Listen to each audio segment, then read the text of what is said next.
Dan pemirsa, kita akan mengajak Anda melihat kondisi terkini arus mudik libur Nataru di sejumlah titik yang akan disampaikan jurnalis MGN, Sarah Ruhendi dari Stasiun Pasar Senen, Marcelina Tumundo dari ruas tol Lingkar Luar Jakarta, dan petugas NTMC Polri Brigadir Satria dari kawasan Puncak Bogor. Kita ke Stasiun Pasar Senen terlebih dahulu pemirsa. Ada Sarah di sana. Selamat malam Sarah, hari ini menjadi puncak arus libur Natal dan Tahun Baru bagi warga yang menggunakan kereta api. Bagaimana situasi terkini dari Stasiun Pasar Senen?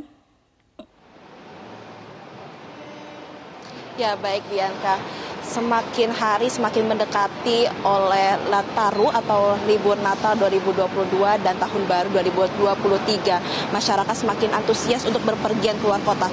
Di belakang saya ini merupakan salah satu kereta, yaitu kereta Majapahit dengan tujuan ke Solo Balapan yang nantinya akan berangkat pada pukul 21:05 waktu Indonesia bagian Barat. Tadi sejak tadi sore hingga malam ini semakin ramai dan dipadati oleh penumpang yang hendak berpergian keluar kota yang menggunakan kereta api. Dan juga terlihat banyak sekali penumpang yang masih menunggu jadwal keberangkatannya di ruang tunggu.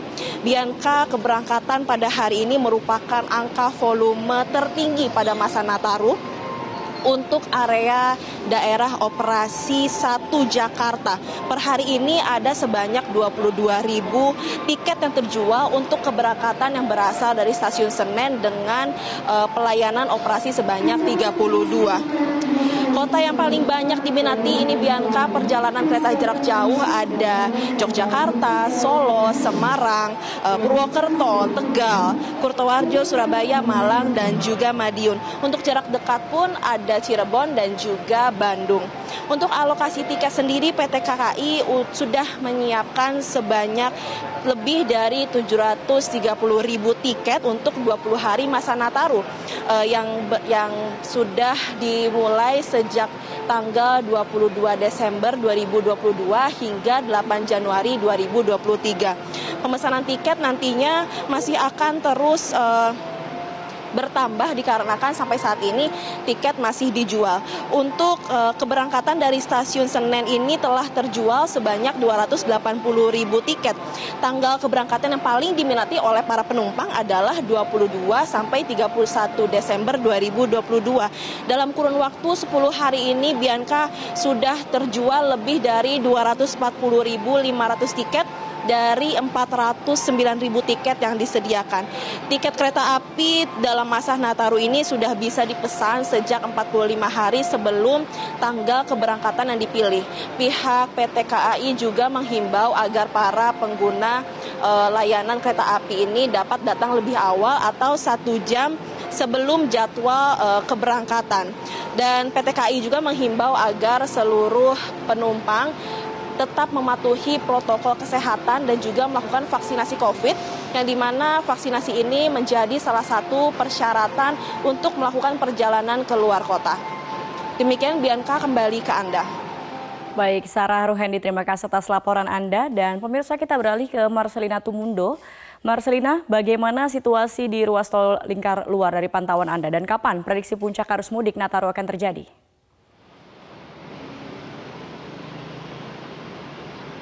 Gadis, situasi lalu lintas di ruas tol Lingkar Luar Jakarta terpantau padat di kedua arahnya, terutama untuk arus kendaraan yang mengarah dari ruas tol Jakarta Serpong menuju ke ruas tol Lingkar Luar Jakarta sampai ke simpang tol Kampung Rambutan. Kepadatan kendaraan juga terlihat sampai memasuki arus tol Jagorawi. Memang kami belum bisa memastikan apakah seluruh kendaraan atau mayoritas kendaraan yang melaju di ruas tol Lingkar Luar ini apakah dalam rangka Natal dan Tahun Baru 2023. Tetapi kalau kita lihat prediksi dari puncak arus mudik Nataru ini adalah pada tanggal 23 Desember atau pada hari ini. Bahkan prediksi peningkatan volume lalu lintas untuk periode libur Natal dan Tahun Baru ini diprediksi mencapai 8,4% lebih tinggi dibandingkan volume lalu lintas pada hari biasa. Dari pihak PT Jasa Marga juga telah memetakan atau memprediksi sejumlah titik rawan kemacetan selama musim libur Natal dan Tahun Baru ini. Di antaranya adalah di ruas tol Jagorawi, terutama untuk lalu lintas menuju ke Puncak Bogor. Lalu titik rawan kemacetan juga diprediksi terjadi di ruas tol Jor, kilometer 1 10A yang menuju Simpang Susun Cikunir dikarenakan di situ merupakan pertemuan dengan arus lalu lintas yang akan menuju ke tol Jakarta Cikampek. Lalu selama masa libur Natal dan Tahun Baru juga diprediksi akan terjadi kepadatan di tol dalam kota, tepatnya adalah di ruas tol Cawang, Tomang, dan Pluit. Lalu kepadatan juga diprediksi terjadi di ruas tol Jakarta Tangerang dan ruas tol Profesor Sudiatmo. Dan diperkirakan kepadatan terjadi pada periode waktu sore hingga malam hari. Selama musim libur Natal dan Tahun Baru ini diperkirakan bahwa akan ada sebanyak 2,7 juta kendaraan yang keluar dari wilayah Jabodetabek atau meningkat 8,4% dibandingkan dengan pada hari biasanya. Dan untuk ruas tol atau gerbang tol yang diprediksi terjadi peningkatan ini diantaranya adalah di Ciawi, kemudian Cikupa, Cikampek Utama, dan juga Kalihurip Utama. Demikian Gadis. Baik, terima kasih Marcelina Tumundo atas laporan Anda. Kita beralih kembali pemirsa ke petugas NTMC Polri, Brigadir Satria. Brigadir Satria, bagaimana kondisi arus mudik libur Nataru di kawasan Puncak Bogor malam ini? Ya baik Gadis dan juga selamat malam pemirsa. Untuk memasuki libur Natal dan juga Tahun Baru, untuk kondisi arus lalu lintas di kawasan Simpang Gadok Puncak Bogor Jawa Barat pada malam hari ini masih terbilang relatif lancar dari berbagai arahnya. Walaupun tim kami di lapangan pada pagi hingga siang tadi sempat menemukan kepadatan untuk kendaraan yang akan menuju ke arah puncak, namun pada malam hari ini lalu lintas sudah kembali berangsur lancar. Untuk kendaraan yang keluar dari ruas tol Jagorawi atau berasal dari arah Jakarta yang akan menuju ke arah puncak atau Cianjur masih dalam keadaan ramai lancar, belum ada lonjakan arus kendaraan yang signifikan yang terjadi pada malam hari ini. Namun tetap kami himbau kepada Anda para pengendara, untuk anggota kami yang berada di lapangan masih melakukan pengaturan arus lalu lintas demi untuk memperlancar arus lalu lintas pada saat libur Natal dan juga Tahun Baru. Dan beberapa kali mengalami ketersendatan dikarenakan banyaknya kendaraan keluar masuk di tempat peristirahatan atau wisata kuliner yang berada di sepanjang kawasan puncak ini yang perlu Anda antisipasi. Dan untuk arah sebaliknya dari arah puncak atau Cianjur yang akan menuju ke arah Jakarta via ruas tol Jagorawi maupun yang akan berbelok menuju ke arah Simpang Ciawi atau Kota Bogor pun juga masih dalam keadaan relatif lancar.